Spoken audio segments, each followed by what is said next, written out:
আজকের পার্সেলগুলোর সাথে সাথে অনেকগুলো গাছ হচ্ছে স্টক আউটও হয়ে গেল। এখন আমি হচ্ছে সিকিউর করা শেষ করলাম, এই যে পলিথিন বা ইয়ে দিয়ে যে গাছের গোড়াগুলো সিকিউর করছি, এইগুলো হচ্ছে কমপ্লিট করলাম এখন।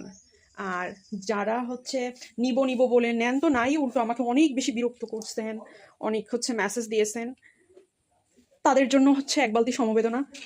কষ্ট হয়েছে আমার, সত্যি কথা বলতে। আমি হচ্ছে সব কিছু আমার পোস্টে বলে দিই, আমার পোস্টে আমি কোনো কিছু হচ্ছে ইনবক্সে বলার জন্য বাকি রাখি না, সব কিছুই পোস্টে বলে দিই। Delivery charge, minimum purchase amount, কোনটা কি দিব, ইভেন ইনবক্স করলে আমি কোনটার কি রিয়েল চারা কীরকম কি সব কিছু বলে দিই। এরপরেও পাবলিক কেন আমি বুঝি না যে অযথা ইনবক্স করে, নিব নিব করে, এটা নিব ওইটা নিব, এটা দেখান ওইটা দেখান, এক গাদার ছবি দেয়। হ্যাঁ, সে গাছের ছবি দেওয়ার সময় আন্দাজ করে না যে কতগুলো হচ্ছে গাছের ছবি দিচ্ছি, তখন মনে থাকে না।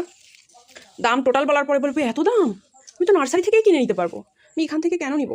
তো প্রত্যেকটা ইয়ের উপর তো দাম লেখাই আছে, আপনি তখন দেখেননি এত দাম, আপনি এখন এসে বলতেছেন এত দাম। এগুলো কিন্তু মধ্যে দুইটা তিনটা দেখা গেলেও আরও ফুটবে, সমস্যা নেই, যারাই পাবেন আরও পাবেন এর মধ্যে। এইটা হচ্ছে জলগোলাপ। জলগোলাপ আমি কোনো এক আপুকে দেখাইনি মনে হয়, যে এইগুলো হচ্ছে এরকম সাইজটা একটু ছোট ছোট হবে, সেই কোন আপু আমারটা মনে নেই, প্যাকিং করার সময় হয়তো বুঝতে পারবো যে। আর এইটা কিন্তু একজনের, এটার না আমার কাছে বুকিংটা থাকলে আমি এখন বলতে পারতাম এটা কার।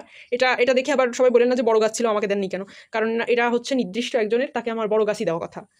আর পরে আপনারা যারা নিচ্ছেন আমি এইগুলো দেখিয়ে দিয়েছি যে এইগুলো দিব, শুধু একজনকে দেখানো হয়নি।